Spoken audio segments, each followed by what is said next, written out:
Pueden tomar asiento un momentito, y he subido antes de la lectura bíblica porque en esta tarde estamos muy contentos con el Señor, por supuesto por la vida de todos y de cada uno de ustedes y también de los hermanos que nos están viendo en diferentes partes del mundo.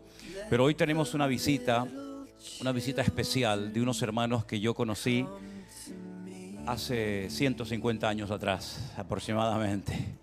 Recuerdo que nosotros vivíamos en un pueblo de la provincia de La Coruña llamado Santa Eugenia de Ribeira. Allí estuvimos abriendo una iglesia y viviendo durante 2 años y medio. Priscila era muy pequeñita, y de ahí nos fuimos a vivir a Argentina y allí estuvimos un tiempo, de verdad que fue un tiempo maravilloso, un tiempo inolvidable. Pero yo tenía que viajar en aquel tiempo mucho a Madrid por distintos motivos, ¿no? Y cada vez que iba a Madrid había una chica de nuestra iglesia, allí en Galicia, que me pedía el favor si yo la podía llevar a Madrid. Y el motivo era porque su novio, en aquel tiempo ellos no estaban casados, vivía en Madrid. Entonces aprovechaba que yo iba y tenía que volver. Entonces volvíamos muy tarde a la noche porque tenía que volver a predicar el domingo a la mañana temprano en la iglesia. Y con el paso del tiempo, pues esta pareja se casaron. Y la última vez que nos vimos, pues fue hace muchos años, yo no sé exactamente cuánto, ellos ahora lo van a recordar. Ellos se casaron, están sirviendo al Señor en una iglesia en Madrid, que Dios mediante, si el Señor lo permite, yo estaré visitando a los hermanos en el mes de septiembre. Pero ellos además fueron misioneros durante 12 años en Guinea Ecuatorial, Estuvieron allí como misioneros y ellos se llaman Conchita y Antonio. Yo le voy a pedir que pasen y le demos un fuerte aplauso de bienvenida a nuestros hermanos en esta noche para la gloria del Señor. Hermanos que han trabajado y se han desgastado para el Señor y siguen trabajando, y ellos están pasando unos días con nosotros aquí en Tenerife. Llegaron hace unos días, yo estaba de viaje, también acabamos de llegar nosotros ahora, pero estamos muy contentos de tenerles entre nosotros. Así es que la verdad es que estamos tan agradecidos por sus vidas, y él va a traer una lectura, pero aparte de eso, por supuesto, va a traer un saludo para toda la iglesia en esta tarde. Hermanos, estáis en vuestra casa. Gracias, gracias. Ella es gallega, como Elena, ¿no? Son paisanas, las dos. Así es. Muy buenas tardes. La verdad que es un gozo muy grande de poder estar con todos ustedes aquí hoy. Para mí es una alegría muy grande de poder ver sobre todo a Manolo Sierra, a Elena y a sus hijas y a su yerno y a su nieto, ya que la verdad que cuando nosotros vinimos aquí a Tenerife, fue ya hace 30 años, solo existía Priscila, todavía Miriam no existía.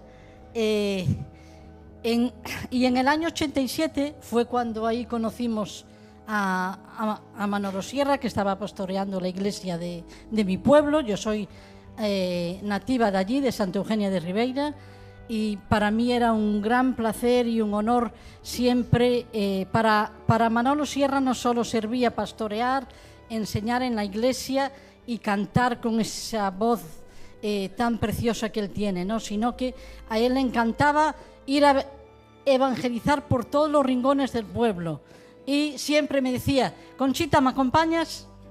Y ahí íbamos, ¿no? Y me acuerdo una vez que le estábamos predicando el evangelio a una señora y le estaba explicando Juan 1:12, ¿no? Más a todos los que lo recibieron, a los que creen en su nombre, les dio el poder de ser hechos hijos de Dios. Y al final Manolo le decía: ¿tú quieres ser hija de Dios? Y decía: yo no creo eso. Y a mí lo que más me llamaba la atención, que Manolo me decía: pues ¿qué quiere usted? ¿Arranco esta hoja de la Biblia?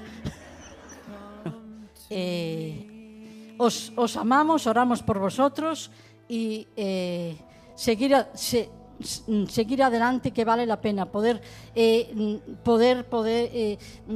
descubrir día a día sus milagros de Dios. Él es el mejor médico, Él es el mejor psiquiatra, el mejor psicólogo, el que nos levanta, el que nos alienta, el que nos alimenta. Alábale porque Él es bueno. Amén. Amén. gracias, gracias. Solamente para terminar bien con nuestra amistad, que realmente, bueno, damos muchísimas gracias a Dios por la vida de vuestros pastores. Somos del siglo pasado, pero estamos siendo bien conscientes, ambos, y yo doy gracias a Dios sobre todo por la forma en que Dios ha multiplicado y extendido el ministerio a nivel internacional del pastor. Para nosotros siempre será Manolo Sierra, discúlpame, aunque sigo los devocionales también por YouTube y pues no me cuesta acostumbrarme a José Manuel Sierra. Claro que sí. Por eso os he dicho, os he advertido, perdón por abusar de vuestra paciencia.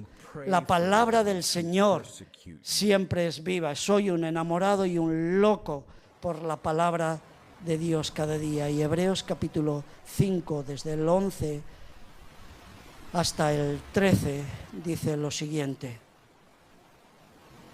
De esto tenemos mucho que decir, aunque es difícil de explicar, porque habéis llegado a ser tardos para oír, debiendo ser ya maestros por el tiempo transcurrido. De nuevo tenéis necesidad de que alguien os instruya desde los primeros rudimentos de la palabra de Dios. Habéis llegado a tener necesidad de leche y no de alimento sólido, pues todo el que se alimenta de leche no es capaz de entender la palabra de justicia, porque aún es niño. Que el Señor nos bendiga y ayude a entender cada vez más su palabra. Muy bien, queridos hermanos.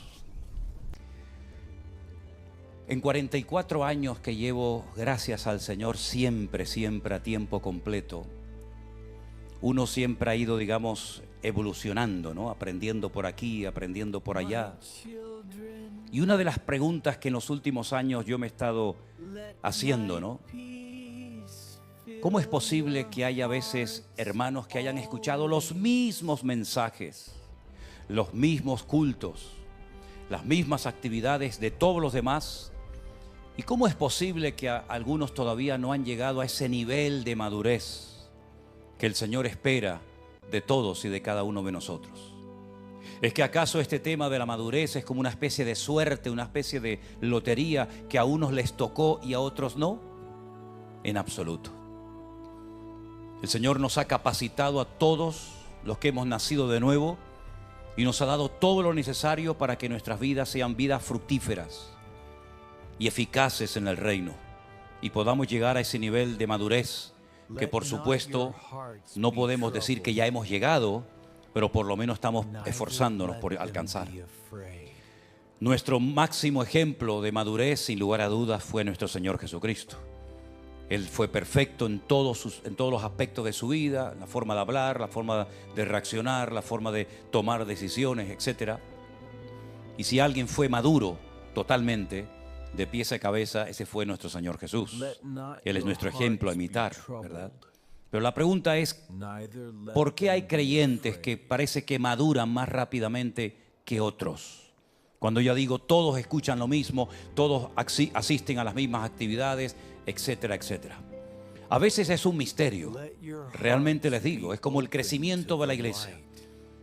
Hay iglesias que crecen, entre comillas, sin hacer nada, y hay iglesias que están todo el día en un sinfín de actividades y no crecen como ellos esperaban que tenían que haber crecido. Así que el tema este de la madurez es un tema para mí muy importante, porque creo que casi el 99% de los problemas que a veces surgen en las congregaciones no es tanto por problemas, digamos, de tipo doctrinal. Porque, por ejemplo, los que se congregan en esta iglesia saben perfectamente lo que creemos y lo que no creemos. De hecho, prácticamente creo que en todas nuestras congregaciones, en la entrada de la iglesia, pues usted puede encontrar esa lista que dice, en esto creemos. Y uno se posiciona, ¿verdad? Y uno asiste a la congregación en la cual uno se siente más identificado, no solamente con el estilo, ¿no? Sino también con la doctrina. Absurdo sería asistir a una congregación que tiene una doctrina o unas normas diferentes a las que uno cree y no tiene ningún sentido. Así es que yo creo que por lo menos en esta etapa de la historia. En otros momentos de la historia no. Pero creo que la mayoría de los problemas que muchas veces surgen en congregaciones, entre ministros del Evangelio, entre hermanos, no es tanto por problemas, digamos, de tipo doctrinal, sino por cuestiones de madurez o falta de madurez. Ahora, las características elementales de una persona inmadura, pues yo creo que prácticamente todas las conocemos. Pero he elaborado una pequeña lista de algunas características y mientras la leo, mientras la comparto, a lo mejor alguno de ustedes se siente identificado con alguna de las características que voy a leer. Espero que no con todas. Pero presten atención, porque la gente inmadura, generalmente gente que se deja llevar por los impulsos. No reflexionan, no meditan, no consultan, sino esto es lo que siento y allí voy, como caballo desbocado, ¿no? Son personas impulsivas, personas que no piensan muchas veces en las consecuencias que puede traer esa palabra, esa decisión, esa visita, ese viaje o esa relación. Las personas inmaduras son personas inestables. Pablo los define como fluctuantes en la carta a los Efesios. Son personas que carecen de muy poca o prácticamente nada de voluntad. Y algo terrible que suelen hacer muchas veces la gente inmadura es que justifican sus pecados o sus errores, condenando a veces a otros para justificar sus pecados o sus carencias, apagando la luz de los demás para que la tuya brille, ¿no? Son personas incapaces de asumir responsabilidades o compromisos. Viven en una adolescencia permanente o eterna. Pasan de la risa al llanto o del llanto a la risa en segundos, como los niños, que los ves ahora llorando y a los 5 minutos lo ves riendo, jugando con el compañero. Muchas veces son dominados por el temor o por complejos que no han superado, a veces hasta de la infancia, y por eso sufren a veces inseguridad en sus emociones, angustia, nerviosismo, miedo al rechazo, y la lista sería interminable. No voy a preguntar cuántos se han sentido identificados con la lista porque no queremos humillar a nadie.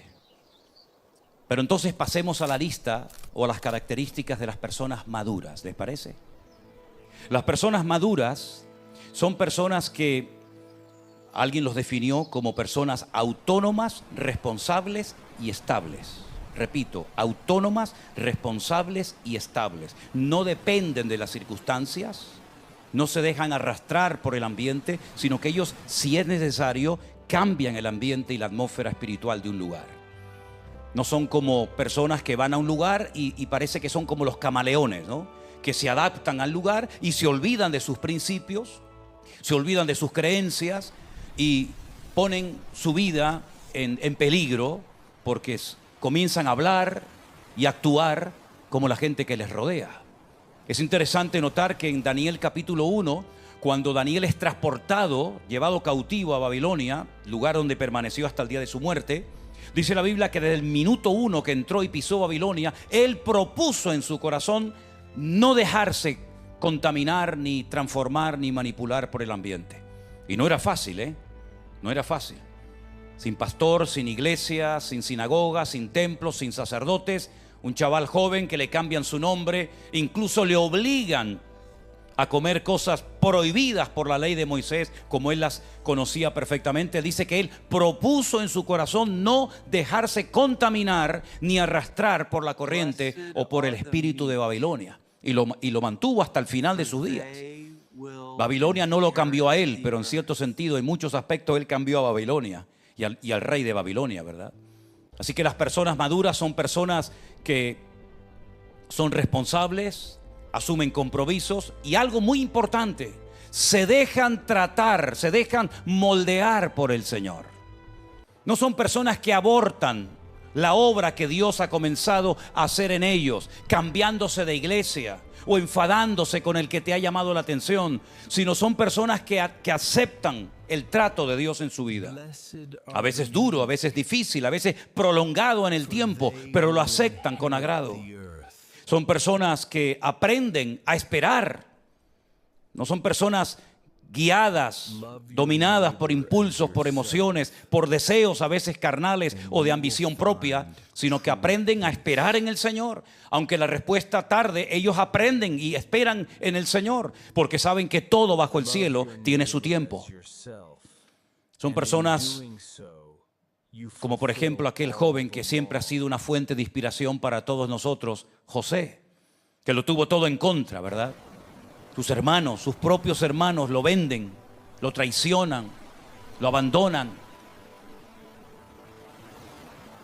Personas que no tienen el más mínimo sentimiento de amor por un joven que va a ser llevado a un país extranjero y que probablemente nunca más lo vuelvan a ver. Y este joven se mantuvo firme al Señor en aquellos sueños proféticos que se le había sido revelado cuando él era un adolescente. Pasa de ser el niño mimado de su padre, de vestir aquellas ropas especiales que lo identificaban, lo diferenciaban del resto, a ser un esclavo sin derechos, tener que aprender una nueva cultura, una nueva lengua. Y no solamente eso, sino que además, pues, ya no puede adorar con esa libertad con la que adoraba abiertamente a su Dios, porque allí es un país con una cantidad de ídolos y de imágenes terribles. Pero vemos que hay como un descenso en su vida. Me recuerda mucho la porción que hemos leído esta tarde, ¿no? El Señor, siendo en forma de Dios, no estimó el ser igual a Dios como cosas que aferrarse, sino que se despojó, se anonadó, dice la versión antigua. Y estando en la condición de hombre, se hace obediente hasta la muerte y muerte de cruz. Es decir, hay un descenso en la vida de Jesús, como lo hubo en José. Pasó de ser el niño mimado, el niño favorito, a ser la persona tal vez más insignificante de Egipto. Pero sin embargo la clave estaba en que Dios siempre estuvo con él y él siempre estuvo con el Señor. Terminó dando con sus huesos en la cárcel, una experiencia terrible, y no una cárcel moderna de lujos y de capricho y de piscina y de agua caliente y de gimnasio. No, una mazmorra terrible, ¿verdad? Donde lo tuvo que pasar muy mal durante mucho tiempo, hasta que finalmente el Señor decide exaltarlo y sacarlo de aquel lugar terrible y convertirlo en una de las personas más importantes en toda la historia, no solamente de Egipto, sino de la humanidad. Lo mismo pasó con Daniel, lo mismo pasó con David y pasó con tantos personajes que se dejaron tratar por años por el Señor. Porque si alguien quiere ser usado, primeramente tiene que ser tratado por el Señor. Es el proceso, es la ley del reino, tratado para luego poder ser usado. Y por eso, en estos días, cuando preparaba todo esto, me venía a la mente un joven que conocí al poco tiempo de yo haberme convertido en aquella pequeña iglesia en Las Palmas. Un joven, pues como otro cualquiera, pues se tomó también muy en serio los cultos, las reuniones, la lectura de la palabra, el salir a evangelizar, etc. Pero comenzaron a darle responsabilidades. Y las responsabilidades que adquirimos en la vida, la confianza que otros depositan en nosotros, nos descubre o nos cubre. Es como la ropa, ¿no? La ropa realmente el objetivo es cubrir, no descubrir. Lamentablemente a veces la ropa de algunas personas les descubre el alma y el corazón. Pues así pasó con este muchacho. Se le subió a la cabeza, entre comillas, el éxito y sus responsabilidades, y al poco tiempo aquel joven sencillo y humilde y servicial se tornó en un joven orgulloso, soberbio, que trataba a todo el mundo al trancazo, mirando a la gente por encima del hombro, porque él pensaba que porque los pastores le habían dado ciertas y determinadas responsabilidades, él ya se creía que era el dueño de la iglesia. Y una de las características de una persona madura es que no tiene ni mentalidad de dueño ni de asalariado, que son los dos grandes peligros. Porque el dueño, como se cree propietario, ¿verdad?, hace con sus bienes lo que le da la gana. Y el asalariado, como lo que haces por dinero y no por amor, cuando le falta el apoyo económico, pues dice la Biblia que hasta deja abandonadas las ovejas, porque no son suyas. Sin embargo, la persona madura ni tiene mentalidad de dueño ni de asalariado, sino de siervo.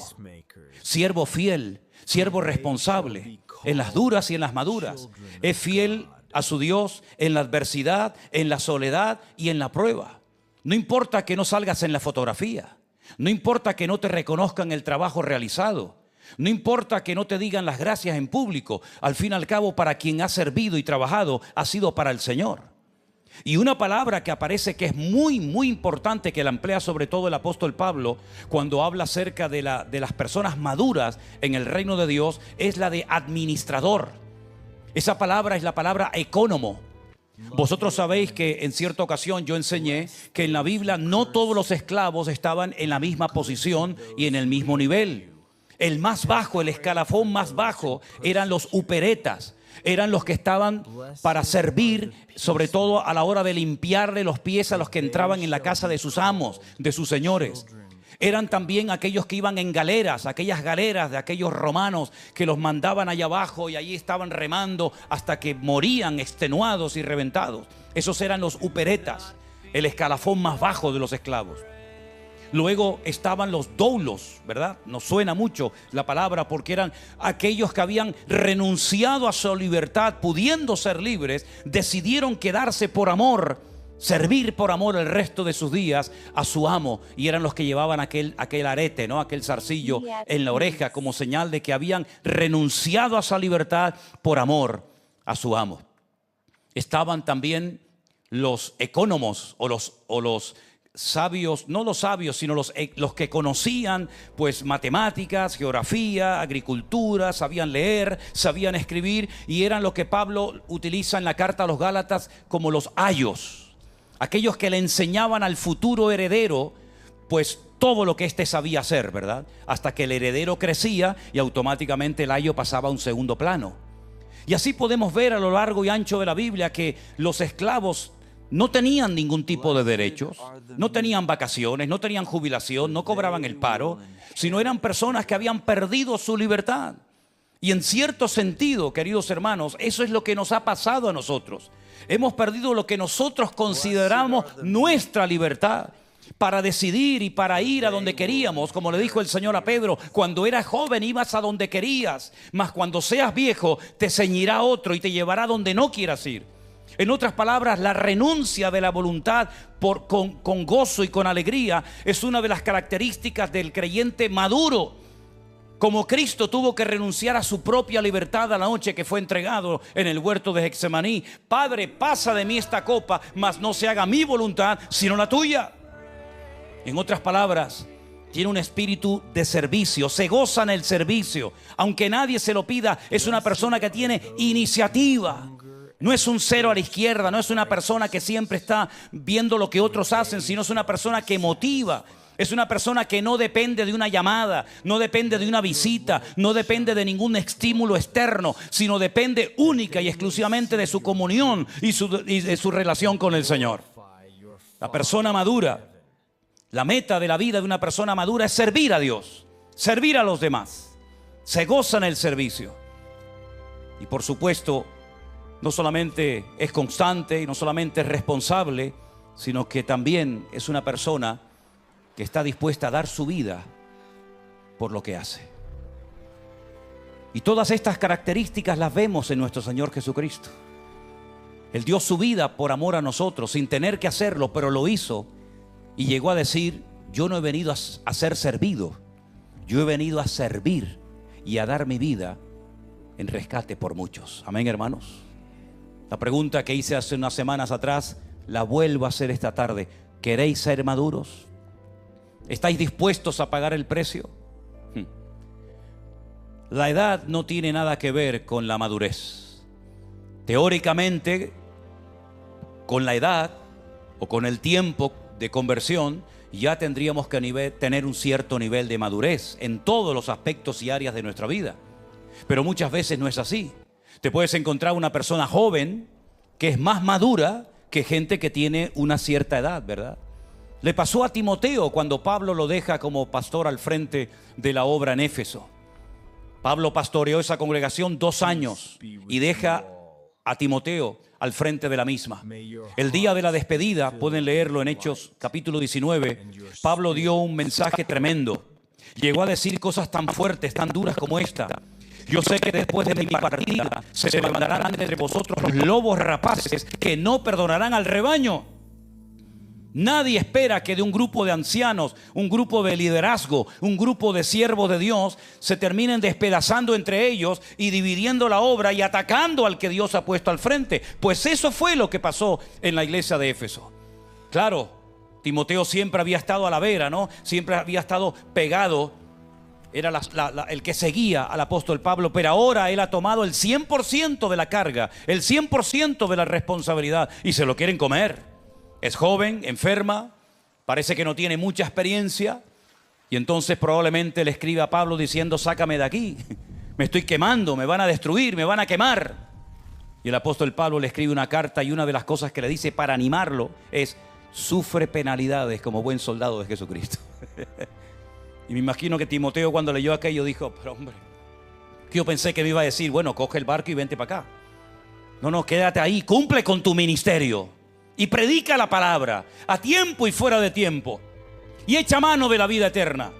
Y recuerda la fe que tienes, que primeramente habitó en tu abuela Loida, después en tu madre Eunice, y estoy seguro que en ti también. Y además te digo algo: aviva el fuego del don de Dios que está en ti. En otras palabras, no le abre la puerta para que huya, sino que lo mantiene allí, porque es allí donde la persona madura crece, se desarrolla, aprende disciplina, aprende constancia, aprende obediencia, aprende a aguantar. Y eso es lo que hace que una persona se convierta en una persona madura, fiel y responsable en los caminos del Señor. ¿Cuántos dicen amén? Ahora, nosotros trasladamos a la vida cristiana, y estoy convencido de ello. Estoy convencido de lo que voy a decir ahora. Nosotros trasladamos nuestro carácter a nuestra vida cristiana. Nuestros defectos y nuestras virtudes se amplifican cuando nos convertimos.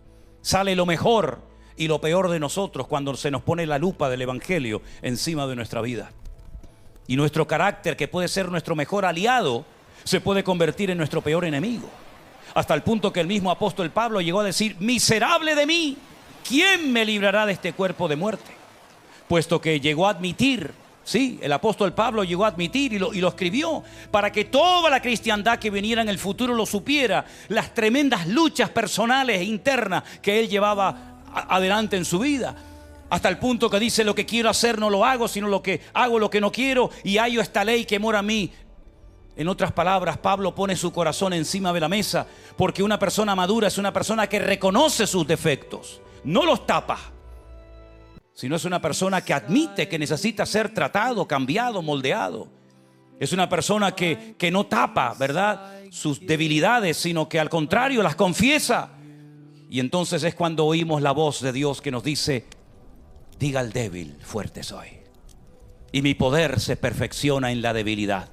Por tanto, Pablo aprende una lección personal que no ha aprendido en ninguna parte. Dice: entonces cuando soy débil es cuando soy fuerte, y comenzaré a gozarme más bien en mis debilidades más que en mis victorias obtenidas. Así que, mis queridos hermanos, el proceso para llegar a la madurez es un proceso largo, es un proceso arduo. Pero lo primero que tienes que preguntarte es: ¿quieres ser maduro? Porque hay personas que piden consejos a cierto tipo de personas, porque están esperando una palabra, una respuesta que si vas a otro tipo de personas no la vas a oír. Y entonces buscas el camino fácil. Es como cuando el niño ha oído que su madre le ha dicho: no más caramelos. Y entonces el niño va al padre, y el padre dice: sí, coge los que quieras. Y ahí se lía el padre y la madre. Y cuando el niño ve que el papá o la mamá le han dicho que no, entonces se va al abuelo. Y si el abuelo dice que no, se va a la abuela. Y siempre busca una salida, ¿verdad?, con tal de no admitir que se le ha dicho no. ¿Y cuántas veces hemos dicho que nuestro Dios puede responder con un no rotundo? A veces responde con un sí, y a veces también guarda silencio. Y ahí viene la madurez y la experiencia y el discernimiento para saber cómo interpretar el silencio. Como dice la ley, ¿no? El que calla otorga, ¿no? El silencio administrativo. Ahora, cuando vamos a la palabra de Dios, nos encontramos que para poder alcanzar madurez, a veces hay que pedir ayuda. Y hay que pedir ayuda porque hay gente que su indisciplina, su falta de constancia, le está pasando factura. Si tú has sido una persona inconstante en todo, en los estudios, en el trabajo, una persona indisciplinada que hoy quiere una cosa y mañana quiere otra, cuando tú te conviertes esa área de debilidad en tu vida, el diablo la puede utilizar para crearte grandes problemas. Y por eso tienes que pedir ayuda, porque hay ejercicios para poder desarrollar disciplina en nuestra vida. Como se puede disciplinar el cuerpo a la hora de la comida, o del sueño, o del trabajo, o de cualquier cosa. Pero lo que tienes que partir de la base es que habrá momentos en los que tú solo o sola vas a poder obtener ciertos y determinados resultados y victorias. Pero habrá otros momentos en los que tendrás que pedir ayuda. La Biblia dice que durante años David mató a todos los gigantes que se le aparecían en el camino. Pero llegó un momento que tuvo que pedir ayuda. Y cuando aquella pesca milagrosa se produjo como consecuencia de un acto de obediencia a la orden del Señor, echad la red a mano derecha, la Biblia dice que tuvieron que pedir ayuda a las barcas que estaban cerca, porque si no, ellos no podían con toda aquella abundancia. En otras palabras, acostúmbrate a pedir ayuda si la necesitas, y más para tu crecimiento y para tu desarrollo espiritual. Rodéate de gente espiritual, no de mequetrefes, no de gente débil en la fe, no de personas fluctuantes, sino de personas maduras que te puedan transmitir su madurez y su experiencia para que tú puedas crecer y parecerte cada día más y más al carácter de nuestro Señor Jesucristo. Deja de ponerte metas irracionales, ilógicas e infantiles. Es como si yo dijera, hermanos, tengo una ilusión con subir al Everest. Me hace una ilusión tan grande subir ahí arriba. Hermano, usted puede tener la ilusión que quiera, pero Manolo, tú no vas a subir nunca al Everest. Es más, te puedes quedar por el camino, hijo. Así de claro. Yo tengo una ilusión tan grande en dar la vuelta al mundo en un velero, yo solo. Ya. Tú puedes tener la ilusión que quieras, pero primero no tienes ni velero.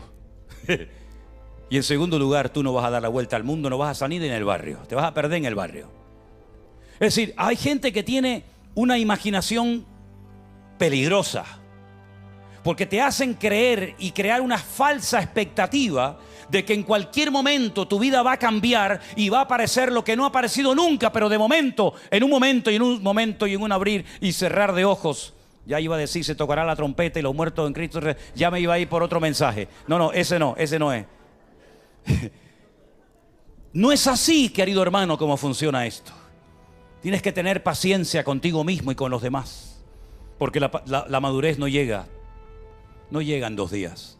Permítame poner un ejemplo fácil de entender.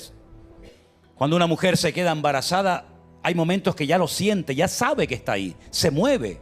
Dice, mira, toca aquí, y le sale ahí, no sé lo que era, ¿no? Una pierna, una cabeza. Por ahí le sale otra cosa y dice, madre mía, pero ¿qué tiene? Tiene un alien ahí adentro esta mujer. ¿Qué tiene, no? Pero tienes que esperar, tiene que formarse.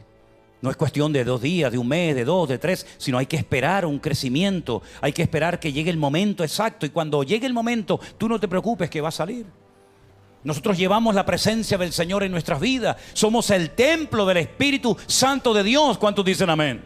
Pablo dice, yo no quiero que ignoréis esta gran verdad, que ya no tenemos que subir 3 veces al año a Jerusalén para ir a un templo físico, sino que ahora vosotros sois el templo del Espíritu Santo de Dios, el cual mora en vosotros. Es un privilegio tremendo. Ya tenemos la presencia del Señor. Ya tenemos, permítame, todas las herramientas, todo lo que necesitamos para ser maduros, para honrar y glorificar al Señor. Pero es cuestión de tiempo. Y a veces, no solamente de pedir ayuda, sino que también a veces hay que hacer prácticas. Y usted dirá, ¿y eso de hacer prácticas de dónde viene? Mira, viene de aquí. En la carta a los Hebreos, que leyó nuestro hermano Antonio en esta tarde, lo dice muy claramente, con otra palabra, pero es a lo que apunta el autor. Hebreos capítulo 5 dice, hermanos, el autor de la carta viene desarrollando una serie de temas, tratando de dirigir la mente de los oyentes o de los destinatarios a que todo aquello del Antiguo Testamento, la menorá, el altar del incienso, los panes, los sacerdotes, el altar del sacrificio, el lavacro, esto y aquello, todo eso apuntaba en una misma dirección.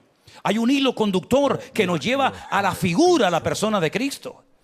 Y él viene desarrollando temas muy profundos. Claro, lógicamente tienes que conocer y saber moverte en el tema del Antiguo Testamento, ¿no? Para saber de qué está hablando el autor. Pero llega un momento en que el autor, que le está escribiendo a judíos, a hebreos, les dice: miren, acerca de lo que les estoy contando, pues yo tengo mucho que decirles, pero me lo habéis puesto muy complicado.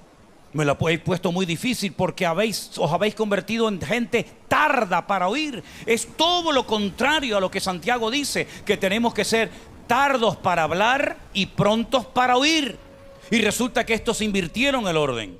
Estaban todo el día hablando y pocas veces escuchaban. Y el autor de la carta a los hebreos le dice: os habéis hecho tardos para oír. Gran peligro cuando no quieres oír, cuando no quieres ser amonestado, cuando no quieres ser corregido, cuando te tapas el oído o te entra por un oído, sale por el otro, te estás haciendo daño, te estás matando poco a poco. Entonces dice: ustedes ya a estas alturas de la vida teníais que ser maestros. ¿Qué es un maestro, hermano? Un maestro es una persona que está para dar, para instruir, para ayudar a los demás, para compartir conocimiento. Un maestro no va a la escuela a aprender, va a enseñar, y los que están allí aprenden del maestro. Y el autor de esta carta dice: ustedes ya tenían que estar a este nivel. Ahora, la pregunta es: ¿cuánto tiempo había pasado más o menos desde que esta gente se había convertido hasta que reciben esta carta? Bueno, estos son hijos de creyentes. Estos no son primera generación.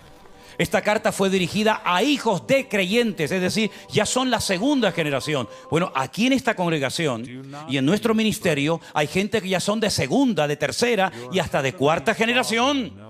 Por lo tanto, cuando eras niño, hablabas como un niño, pensabas como un niño, te comportabas como un niño, mas cuando ya fui hombre, dejé las costumbres de los niños pequeños. Eso es lo que le está diciendo el autor de la carta a los hebreos. Ustedes tenían ya que estar dando y no siempre recibiendo, ser maestros y no ser niños. Y dice: y todavía tenéis necesidad de leche y no de alimento sólido. Es increíble cómo un niño puede alimentarse solo de leche un tiempo, pero dale a un tipo de 18 años un vaso de leche dos o tres veces al día, a ver si aguanta. Llega un momento en que dice: oye, ponme algo con cuchillo y tenedor porque me estoy poniendo blanco. Todo aquel que participa de la leche es inexperto en la palabra, porque es un niño. El alimento sólido es para los que han alcanzado, los que han llegado al nivel de madurez, los que por el uso o por la práctica tienen los sentidos ejercitados en el discernimiento del bien y del mal.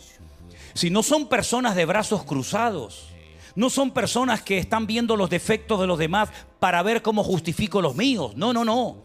Son personas que practican la oración, practican algún sermoncito de vez en cuando, practican cosas como el perdón, la generosidad, el visitar a alguien, el salir a la calle a repartir folletos, a ver cómo lo hago, a ver si hago el ridículo o tengo respuesta. En otras palabras, es una persona activa, no es un vago, no es una persona que está ociosa. Porque la Biblia dice que uno de los problemas que hubo en la ciudad de Sodoma y Gomorra fue la abundancia de pan y la ociosidad.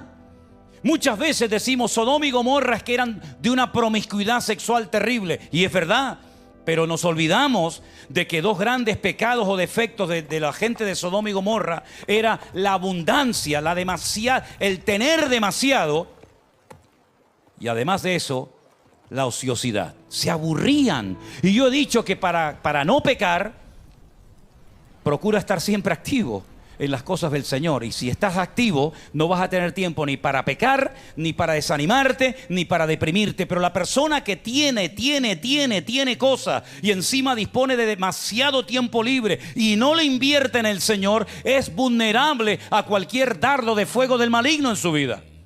Por eso el cristiano maduro es una persona que administra los recursos del Señor, administra los dones o talentos que el Señor le ha concedido por un tiempo, administra su tiempo, administra absolutamente todo. Es una persona que es un reloj. No es una persona que va improvisando. A ver qué hago hoy. Bueno, hoy voy a... No. Es una persona ordenada, disciplinada, que sabe lo que quiere, que sabe lo que tiene, pero que también es honesto y reconoce lo que no tiene, porque Dios se lo ha dado a otra persona. ¿Cuántos dicen amén?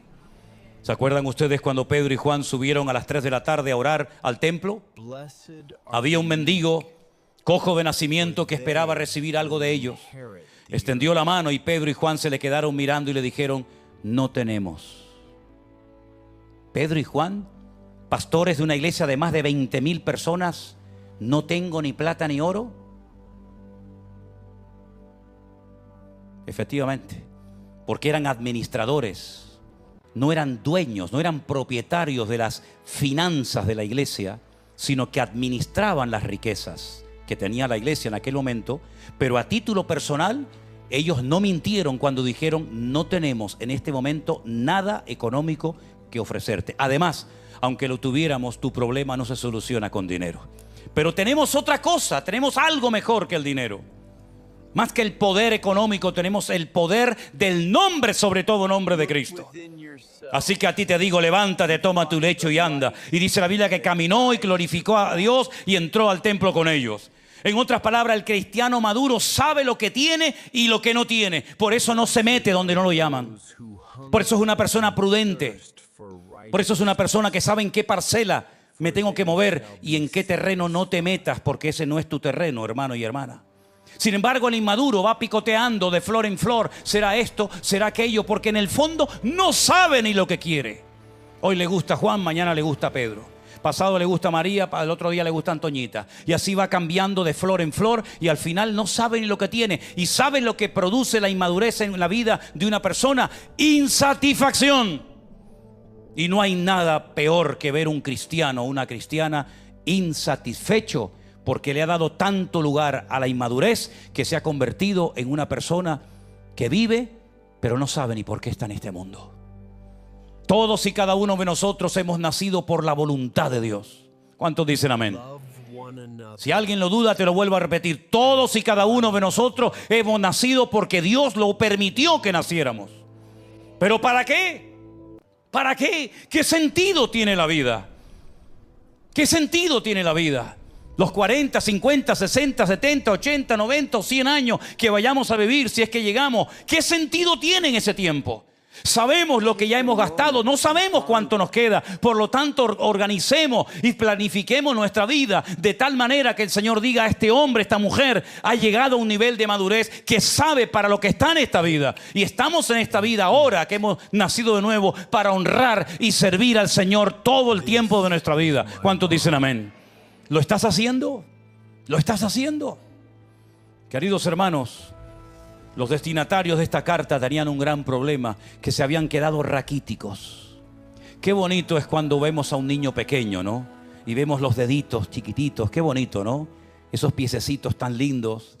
Y cuando empiezan a hacer tonterías, y empiezan a jugar, y empiezan a correr, y empiezan a decir una palabra, y empiezan a decir aquello. Pero ¿te imaginas esa criatura que tanto gozo y alegría trae a un hogar? Verlo un año y otro año y otro año y otro y otro y otro, y ver que no ha crecido. Sería un dolor para los padres tremendo. Ver que el niño no ha crecido, no se ha desarrollado. Tener a un niño que no sabe hablar, no sabe caminar. Un niño que no se ha desarrollado, un niño enfermito, un niño débil. No sería normal, al contrario, ya sería un dolor para los padres tremendo. Claro que el Señor te daría gracia para poder llevar esa prueba y otra más. Pero lo normal de la vida es que todo lo que nace crezca y se reproduzca. En las plantas, en los insectos, en los pájaros, en los animales, en los seres humanos. Y ahora que tenemos esa doble naturaleza, por decirlo de alguna manera, la naturaleza carnal o humana, ¿verdad? Que es la que nos permite formar familias y tener hijos, etcétera. También tenemos la naturaleza divina. Y el Señor dice que el que lleva fruto lo limpia, lo sigue moldeando y tratando para que lleve más fruto todavía. Pero aquel que no lleva fruto, ¿qué hace? Dice que lo corta y lo echa al fuego, porque no sirve para nada. No hay ni uno en esta tarde, en esta congregación, que no sirva para nada. Eso es rotundamente falso. El Señor cuenta contigo. Lo que pasa es que te hace falta disciplina, te hace falta orden en tu vida. Comienza a ponerte metas realistas. No empieces a soñar que vas a ser misionero en Guinea Ecuatorial. si ni siquiera le has hablado al vecino de la esquina de Cristo? Ponte metas realistas. Voy a leer este mes los 4 evangelios. Gloria a Dios. No digas voy a leer la Biblia en 15 días porque no la vas a leer. Voy a comenzar a memorizar un versículo a la semana. Voy a comenzar a asistir más a la iglesia. Voy a comenzar a practicar en oración. Voy a dedicarme cuando llegue a la iglesia, si llego temprano, a saludar a la gente y no estar ahí siempre esperando que te vengan a ti a saludar, como si fueras la reina de Saba. No, venga usted, vienes temprano, saluda a la gente. Hermano, viene temprano, saluda a los hermanos. No estés esperando, el pastor no me saludó, pues vete tú a él y salúdalo. Es que pasó la hija del pastor, pasó Matías, pasó Pepito y no me saludó. Hombre, claro, si está siempre apoltronado ahí, que parece el Buda, ¿eh? Comienza a practicar, a saludar a la gente. Oye, ¿cómo estás? ¿Cómo te ha ido la semana? Oye, una pregunta, ¿y cómo está tu hija? ¿Y cómo viniste a la iglesia? ¿Viste caminando? Oye, el coche me enteré que se te rompió, ¿te puedo echar una mano? ¿Y cómo vas a ir a la casa? No, yo tengo... pues vente conmigo, yo te llevo. En otras palabras, ábrete, intégrate. No vengas de excursión a la iglesia, hermano y hermana. No vengas de excursión con la mochila a ver qué va a predicar hoy este señor. No, vamos a integrarnos. Vamos a formar parte de... Y decir, oye, ¿cómo va la obra en Colombia? ¿Cómo va la obra en Estados Unidos ahora que has estado por ahí? Oye, ¿has estado estos días en la finca en Alicante? Nadie me ha preguntado nada. En otras palabras, intégrate, pregunta. Oye, ¿se ha pagado el local de la iglesia? ¿Y la luz? ¿Cuánto estamos pagando de luz? ¿Hace falta algo? Es que a veces pasan semanas y meses y no preguntáis nada. Y yo digo, bueno, ¿los habremos malcriado? En otras palabras, hermano, involúcrese en la obra. Pregunte, métase en las cosas del Señor. Y eso te va a traer a tu vida una madurez. Y te vas a olvidar de tu problema, de tu enfermedad, de la artrosis, de la artritis y de la reuma o como rayo se llame. El cristiano maduro no está centrado en sí mismo. El cristiano maduro está centrado en el Señor y en lo que ama y quiere el Señor. Hemos tenido en esta tarde, Anderson ha dado una clase para los hermanos que se van a bautizar y me ha llevado una alegría cuando subí a Río y vi un grupito lindo de hermanos que se van a bautizar ahora dentro de unos días cuando lo anunciemos. Por cierto, si hay alguno que todavía no está bautizado y quiere poner en práctica en su vida este mandamiento, estás a tiempo. Pero hermano, los tiempos se están acortando, el mundo cada vez se está poniendo más complicado y difícil. Tenemos que aprender a tener más relaciones interpersonales los unos con los otros. Ábrete, pregunta, y si no te acerca, acércate tú, y si no te hablan, habla tú. En otras palabras, si quieres cosechar, tienes que sembrar primeramente, dice la palabra. Y sobre todas las cosas, mi querido hermano, cuando termines hoy de estar en este lugar, piensa en una cosa: ¿qué estoy haciendo con mi vida? El cristiano maduro no tiene una agenda personal. Hay gente que se quiere aprovechar de la finca, de la iglesia virtual, de los cultos, de las reuniones, de los campamentos, de los congresos. Siempre ha sido y siempre será así. Pero el cristiano maduro no es el que dice, aquí voy a sacar tajada, aquí voy a sacar un beneficio personal, porque el cristiano maduro no tiene agenda personal. El cristiano maduro, la única agenda que tiene es esta: al Señor tu Dios adorarás y a Él solo servirás. Esta es la agenda de un verdadero cristiano maduro. Para Cristo vivo, para Cristo pienso, para Cristo actúo. Todo lo que hago, lo hago para Él y para glorificarle a Él. Ya no me interesa llamar la atención sobre mi vida. Ya no me interesa conseguir mi capricho personal. Lo único que me motiva en la vida y me mueve es honrar y glorificar a mi Señor y al cuerpo de Cristo que Él lo ama. ¿Cuántos dicen amén? Cierra tus ojos en esta tarde ahí donde estás y vuelve otra vez a preguntarte: ¿quieres ser maduro, hermano? ¿Quieres ser una mujer madura en Cristo? Yo no te pregunto la edad que tienes, porque no tiene nada que ver la edad con la madurez. Yo te pregunto si tú hoy quieres decirle al Señor nuevamente: Señor, yo quiero pagar el precio para ser una persona madura, responsable, integrada, comprometida, con espíritu de siervo, de administrador y no de amo, ni de asalariado. Quiero gozarme en todo lo que haga, incluso hasta en lo que no haga o no me dejen hacer, también en eso me gozaré. Quiero aprender a ser constante en la adversidad. Quiero ser fiel en la soledad y en la prueba. Y quiero darte la honra y la gloria, Señor, en todo momento y en todo lugar donde tú me pongas. Y sobre todas las cosas quiero reconocer humildemente delante de ti mis carencias, mis defectos y debilidades.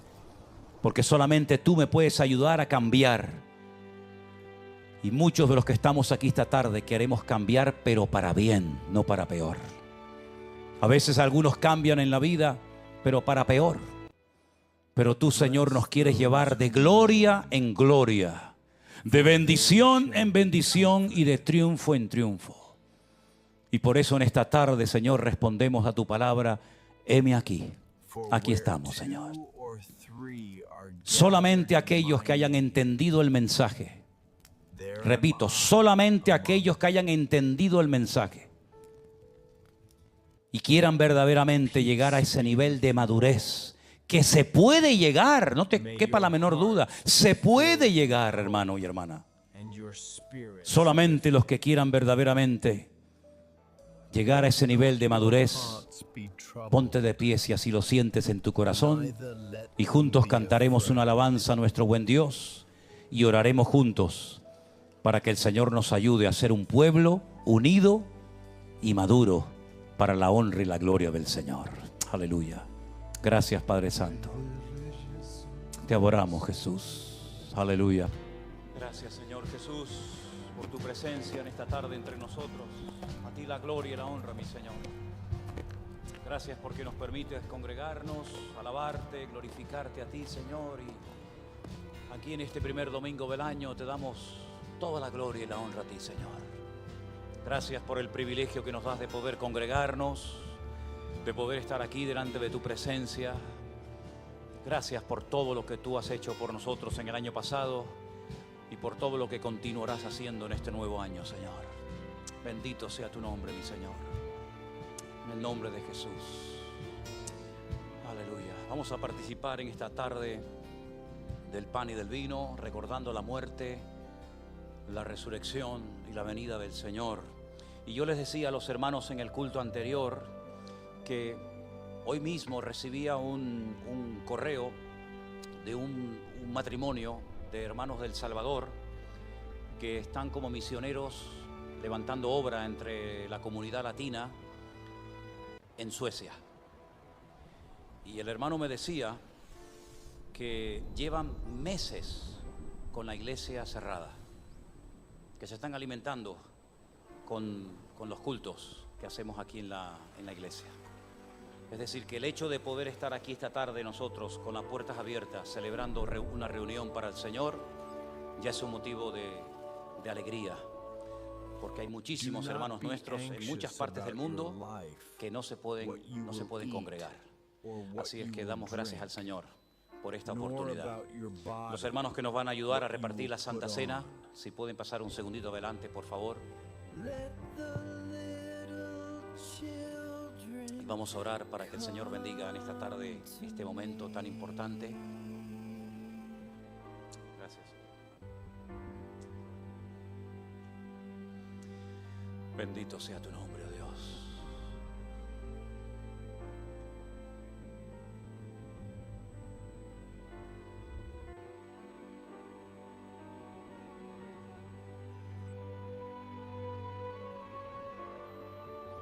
Señor y Padre celestial que estás en el cielo, Dios, bendito sea tu nombre, santificado sea tu nombre, Padre.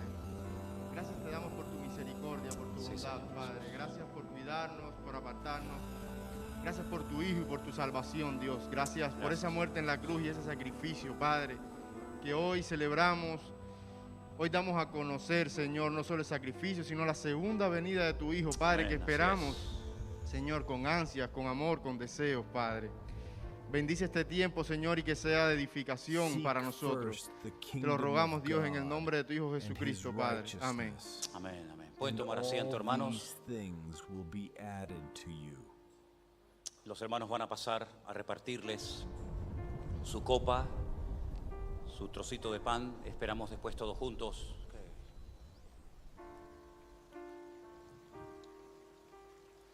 Como siempre leemos en la primera carta de Pablo a los Corintios, y en el capítulo 11 el apóstol Pablo da una serie de instrucciones a esa congregación, a esa iglesia que estaba pasando por momentos difíciles, por momentos delicados.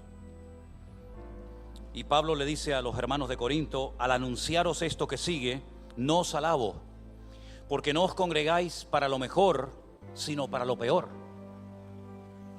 Pues en primer lugar, cuando os reunís como iglesia, oigo que hay entre vosotros divisiones, y en parte lo creo, porque es preciso que entre vosotros haya disensiones, para que se hagan manifiestos entre vosotros, ¿qué? Los que son aprobados. Es preciso, es necesario que entre vosotros haya disensiones, discrepancias, choques. ¿Para qué? Porque ahí se va a demostrar quiénes entre vosotros son los que han sido aprobados. Y hoy en día pasa lo mismo. Hoy en día hay a veces choques, problemas entre creyentes, entre personas que se llaman cristianos, porque siéntate aquí, no, yo me siento allá, no se quede fuera, no entre.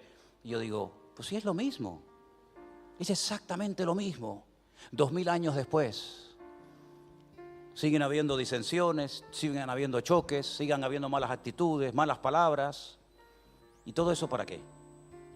Pues para que sepamos entre vosotros quiénes son los que están aprobados, quiénes son los que han madurado, quiénes son los que han crecido, quiénes son los que tienen un corazón moldeable, quiénes son los que se han dejado tratar por el Señor en todo este tiempo, todos los que han aprendido de todas estas pruebas que hemos pasado en los últimos meses, que nos han preparado para este año. Mire, yo les voy a pedir a todos que nunca conviertan su vida cristiana en una vida religiosa.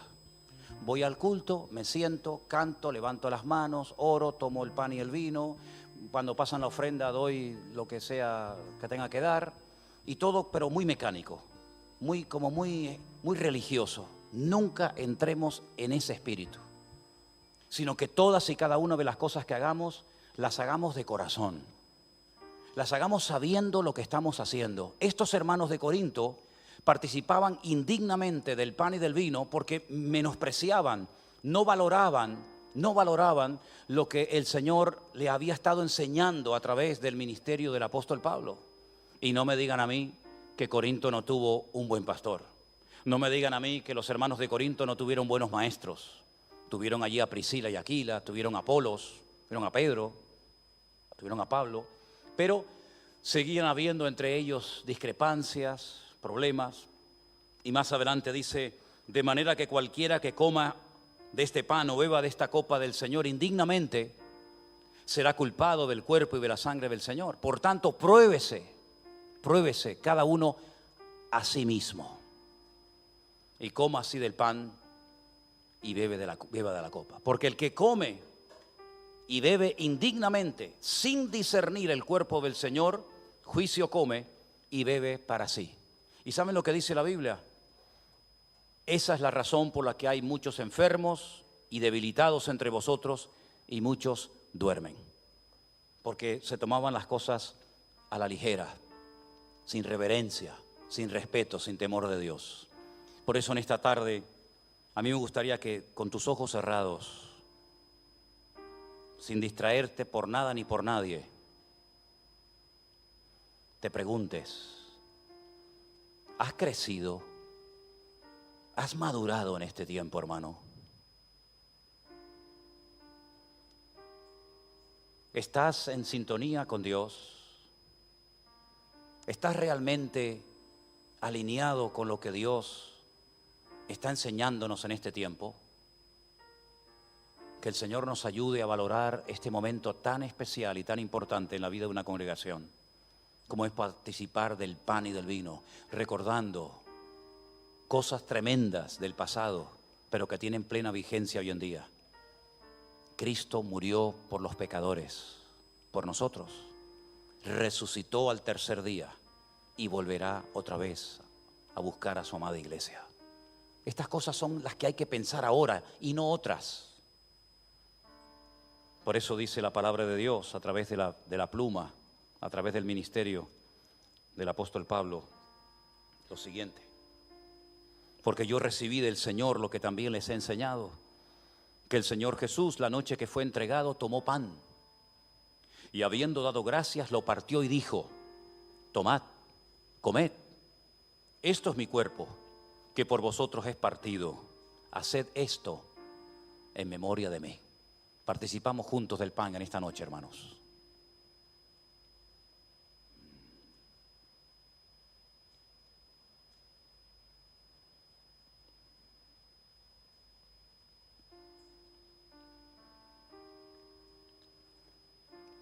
Gloria a Dios. Dale gracias al Señor por el privilegio que te da de poder haber llegado hasta aquí y poder participar en este primer domingo del año de esta primera Santa Cena. Dice que después de haber cenado, tomó la copa diciendo: esta copa es el nuevo pacto en mi sangre. Haced esto en memoria de mí. Así pues, todas las veces que comiereis de este pan y bebiereis de esta copa, la muerte del Señor anunciáis hasta que Él venga. Participamos también de la copa, hermanos.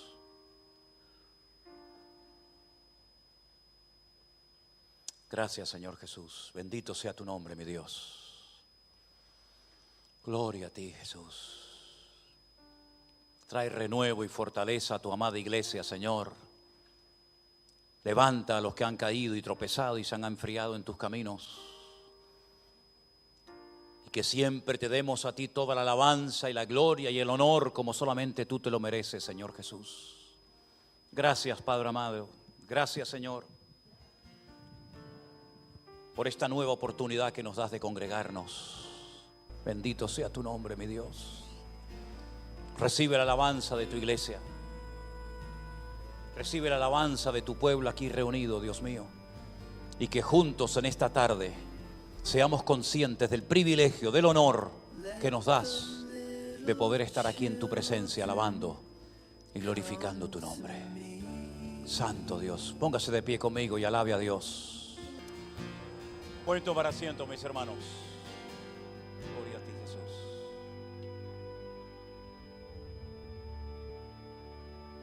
No sé si los niños pequeños van a pasar a sus respectivas clases. Si no, todos nos quedamos aquí para escuchar la palabra de Dios. Y he pensado que en este primer domingo del año debería de compartir, de hecho lo voy a hacer, una historia que es muy, muy conocida por todos ustedes, seguramente la han leído en muchas ocasiones, pero que contiene muchas enseñanzas interesantes para nuestra vida y sobre todo para comenzar un año bien, en victoria con el Señor. Y es poner todo lo que Él nos pide sobre su altar, sin miedo, sin temor, sabiendo que el Señor, cuando nos pide por nuestra parte un esfuerzo, un sacrificio o lo que sea, el Señor siempre de alguna manera u otra lo va a recompensar y lo va a ver y lo tendrá siempre presente. Quiero llevarles al capítulo 22 del libro del Génesis, el primer libro de la Biblia, donde se habla de la famosa historia de el sacrificio de Isaac, lo que se conoce en hebreo con el nombre de Akedat, terminado en T, Akedat Yishak, la atadura de Isaac. Mientras están buscando ese pasaje, les voy a poner delante una serie de preguntas para que a lo largo de esta semana reflexionen y mediten en ellas. Sé que hay gente que toma nota durante los mensajes, otros después lo hacen cuando lo vuelven a ver porque queda todo grabado. Y la primera pregunta que nos deberíamos de hacer es: ¿por qué a estas alturas de la vida de este hombre, que ya había demostrado en otras ocasiones su amor, su obediencia, su fe, su fidelidad a Dios, por qué Dios tiene que volver a probarlo? Si ya estaba bien claro que Abraham era un grandísimo hombre de Dios, ya había sido llamado el amigo de Dios. ¿Para qué volver a probarlo otra vez? Y además de esta forma tan tremenda, pidiéndole nada más y nada menos que sacrificar a su hijo. ¿Por qué Dios le dice que se tiene que ir de donde vive, al sur de Israel, la ciudad de Beersheba, hasta Jerusalén, donde se encuentra el monte Moriah, para sacrificar a su hijo Isaac? ¿No lo podía sacrificar cerca de su casa? ¿No había hecho otros sacrificios y otros holocaustos Abraham en Beersheba? Claro que sí.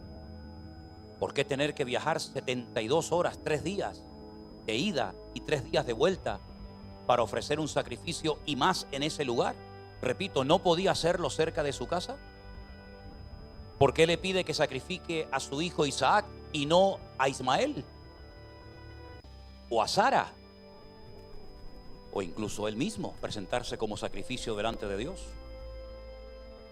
¿Por qué se lleva a Abraham a unos siervos durante esos 3 días de viaje para después decirles quédense aquí? ¿Por qué no se los lleva como testigos al monte Moriah para que vean y oigan lo que allí Dios va a decir y hablar? ¿Por qué les dice esperen aquí hasta que nosotros vayamos, adoraremos y volveremos? ¿Fue consciente Abraham cuando le dijo a sus criados, que en algunos comentarios dicen que podían ser Eliezer, su hombre de confianza antes del nacimiento de Isaac, y tal vez algunos dicen que podía ser hasta Ismael, que se lo llevó también?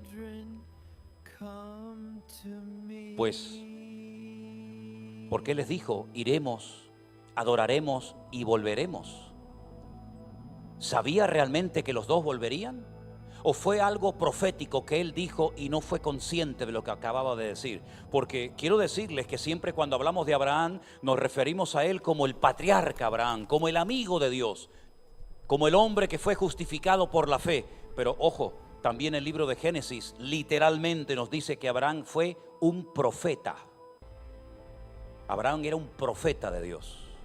¿Profetizó Abraham cuando dijo iremos, adoraremos y volveremos? ¿Qué significa? Porque lo enfatiza el pasaje, que los dos iban juntos, Abraham e Isaac. ¿Tiene algún significado el hecho de que la Biblia enfatice de que el padre y el hijo iban juntos? Tenemos el concepto, la idea, porque a veces lo hemos visto en alguna película o en algún dibujo en la escuela dominical, que Isaac era un niño pequeñito, pero nada más lejos de la realidad. Se calcula que Isaac tenía en este momento aproximadamente como unos 40 años. Y es en la espalda de su hijo de 40 años que le pone toda la leña que llevan desde Beersheba, caminando 3 días hasta el monte Moriah. ¿No había leña en el monte Moriah? ¿Tienen que llevar la leña desde Beersheba? ¿Por qué le dice a Isaac que Dios proveerá un cordero? ¿Sabía Abraham que realmente Isaac no sería muerto? ¿Sabía realmente que en lo alto de aquel monte pelado, donde no había nada, ni seres humanos, ni árboles, ni animales, ni nada? ¿Sabía de antemano Abraham que arriba se iba a encontrar a un cordero que iba a morir en lugar de su hijo Isaac? ¿Lo sabía? ¿Lo profetizó y luego Dios lo respaldó?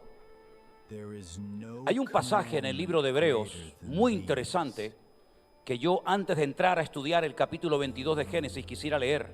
Hebreos 11, del versículo 17 al 19, son palabras tremendas y me gustaría que prestaran mucha atención, porque si no fuera por esta explicación no podríamos entender muchas de las palabras que Abraham pronunció en el capítulo 22 de Génesis. Dice que Abraham, por la fe, cuando fue probado, ofreció a Isaac el que había recibido las promesas, que era él, ofrecía a su unigénito, habiéndosele dicho, en Isaac te será llamada descendencia. Pensando, escuchen esto, porque esto fue una revelación que recibió el autor de esta carta. Esto no lo dice el Antiguo Testamento. Si esto no se hubiera escrito en el Nuevo Testamento, estas palabras no las sabríamos nunca. Pero evidentemente el Espíritu Santo le reveló, le mostró al autor de esta carta lo que a continuación nos va a contar. Pensando, Abraham, que Dios es poderoso para levantar de aún de entre los muertos, de donde en sentido figurado también le volvió a recibir. Abraham nunca vio ningún milagro. Abraham no conoció a ningún profeta que hiciera milagros. Nunca vio a un mudo hablar, ni a un paralítico levantarse, a un ciego volver a recuperar la vista, o a un muerto resucitar. Nunca lo vio, según la historia de la Biblia. Sin embargo, la Biblia dice que él tenía tanta fe en su Dios que creía que Dios se lo podía levantar de entre los muertos. Y dice que en sentido figurado, Casi fue lo que pasó allí. Tal vez por eso se atrevió a decirle a los dos criados o a los sirvientes que llevaba: iremos, adoraremos y volveremos. Porque ahora sabemos por qué habló así. Porque sabía que Dios, si permitía que Isaac muriera, se lo podía resucitar de entre los muertos, y sería la primera persona en toda la historia de la humanidad, que no fue así, pero sería en ese caso la primera persona que resucitara de los muertos, cuando no tenía ningún punto de referencia. Ahora sí les voy a llevar a Génesis capítulo 22, por favor. Aconteció después de estas cosas, y ahí tenemos que pararnos. Porque si esto que vamos a leer ahora, dice el autor, que esto sucedió después de estas cosas, tengo que pedirles un favor, si les interesa. Tienen que leer el capítulo 20 y el capítulo 21 de Génesis, porque si no, no saben a qué cosas está haciendo referencia aquí. ¿Por qué después de lo que pasó en el capítulo 20 y en el capítulo 21, Dios prueba a Abraham? Porque lo probó después de algo que había ocurrido. No lo probó en cualquier momento de su vida, sino después de estas cosas. Y hay que saber a qué cosas se refiere. No tengo tiempo para explicárselas, sino el mensaje sería muy largo y me temo que muchos se irían. Pero fue después de estas cosas que ocurrieron, lo que le pasó con su esposa, lo que le pasó con el rey Abimelech, etcétera, etcétera, que Dios decidió probar a Abraham y le dijo: Abraham, y él respondió: heme aquí. Heme aquí. Ahora, si hiciéramos una lista de todas las pruebas que Dios le hizo o le mandó a la vida de Abraham, nos quedaríamos asombrados, porque esta última prueba que le manda, que es la más grande, la más, entre comillas, difícil de cumplir, porque le está pidiendo que sacrifique a un hijo, todas las pruebas que previamente pasó le prepararon para este momento. Para los que toman nota, para los que quieren saber algunas de las pruebas por las cuales el Señor hizo pasar a Abraham antes de esta, la primera fue, sin lugar a dudas, cuando le dijo: sal de tu tierra y de tu parentela. Parece fácil, ¿no? ¿Se entiende? Sal, deja a tu padre, a tu madre, a tus amigos, renuncia a tu herencia, a tus propiedades, a tu patrimonio. Sal, déjalo todo, familia, casa, herencia, todo, y sal, y yo te mostraré un lugar donde te bendeciré y te multiplicaré. Ni siquiera sabía a dónde iba, ni por qué tenía que dejar su tierra. ¿No lo podía Dios bendecir allí? ¿Que para bendecirlo tenía que dejar esto para poder apropiarse de esto otro?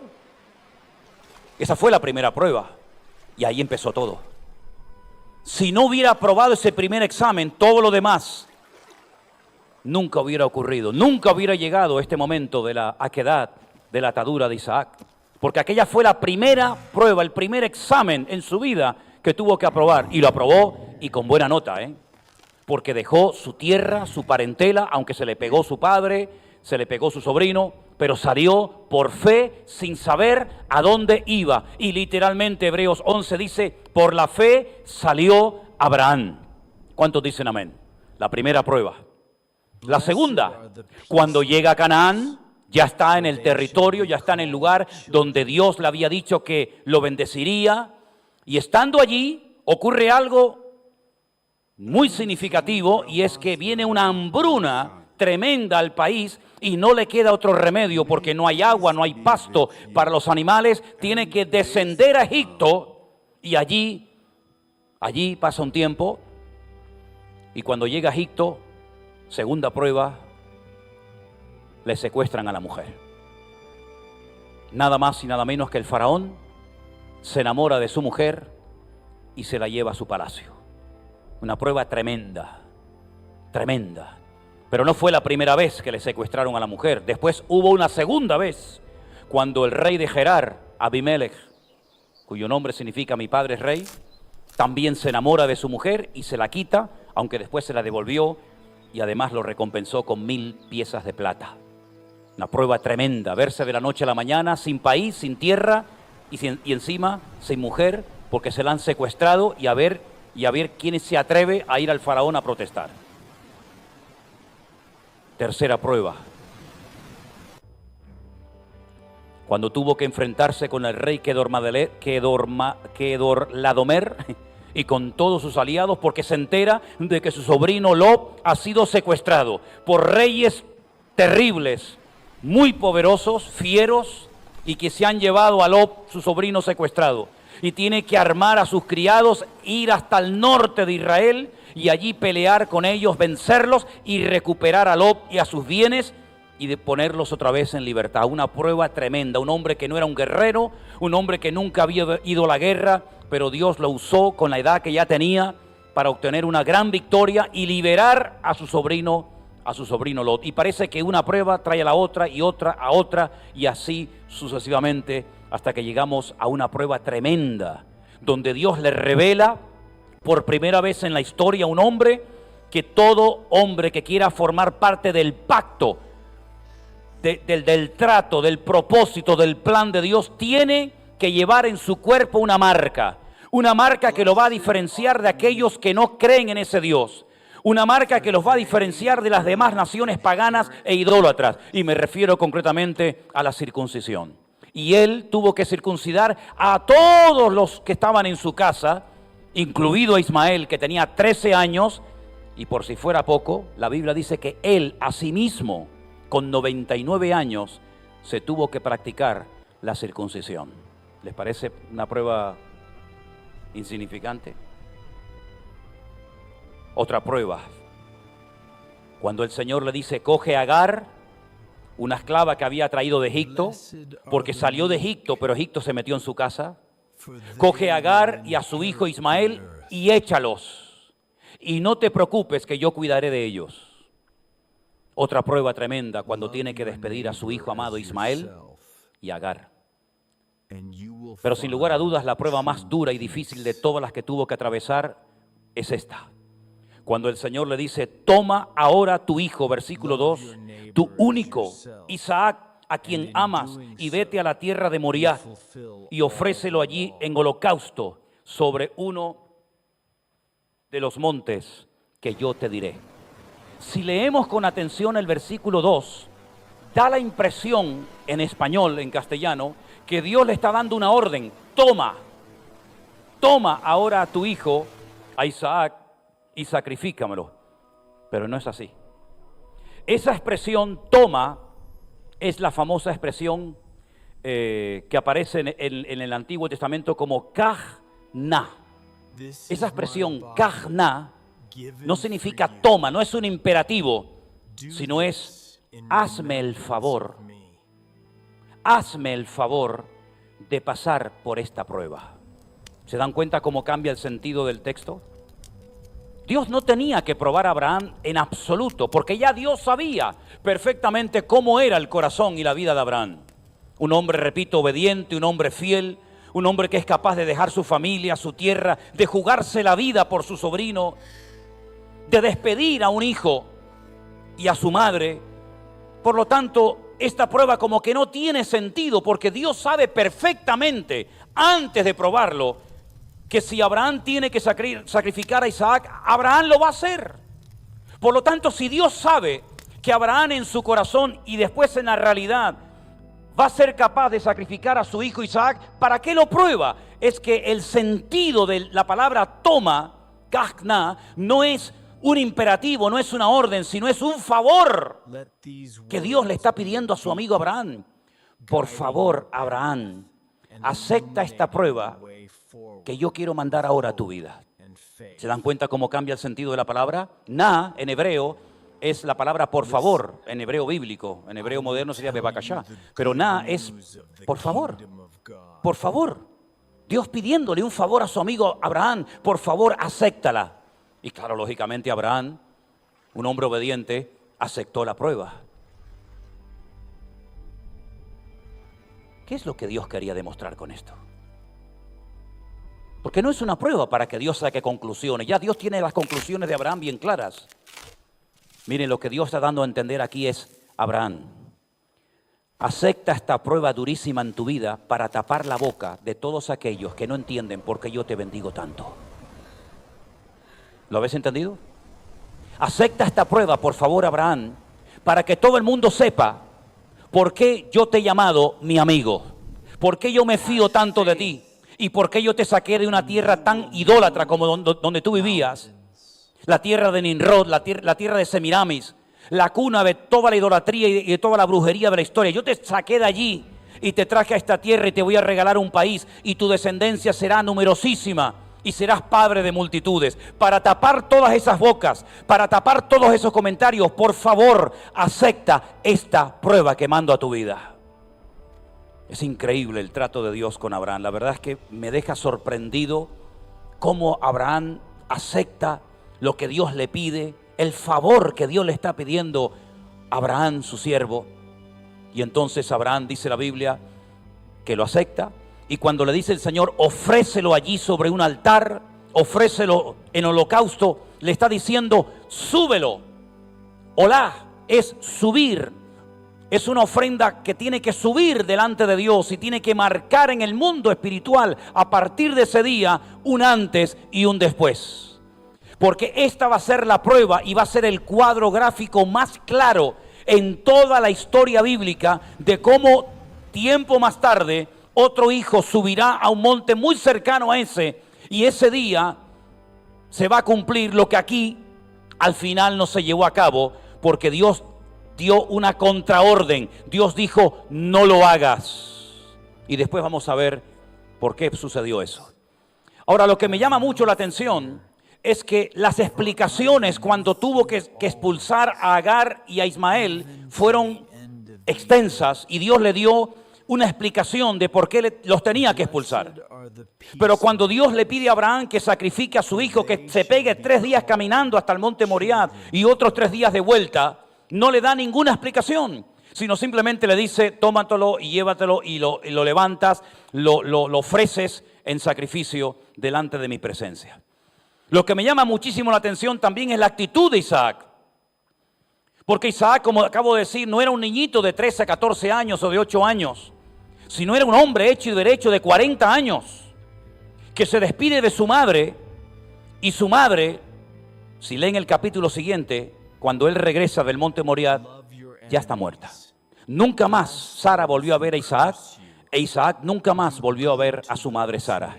Y como el libro del Génesis está en un orden cronológico, la mayoría de los comentaristas dicen que Sara, que no era tonta, que sabía perfectamente quién iba a morir ese día en ese altar, murió de tristeza y murió de pena. Y por eso cuando Isaac viene, se da cuenta de que su madre ha muerto y él también entra en lo que llamaríamos hoy en día una especie de depresión. Y se iba al campo, se iba junto a unos pozos donde oraba y esperaba que Dios restaurara su vida y restauraba su alma. No opuso ninguna resistencia a su padre, sino que cuando dice la Biblia que iban juntos, el padre sabía lo que tenía que hacer con su hijo y el hijo sabía lo que tenía que hacer como hijo sometido a su padre.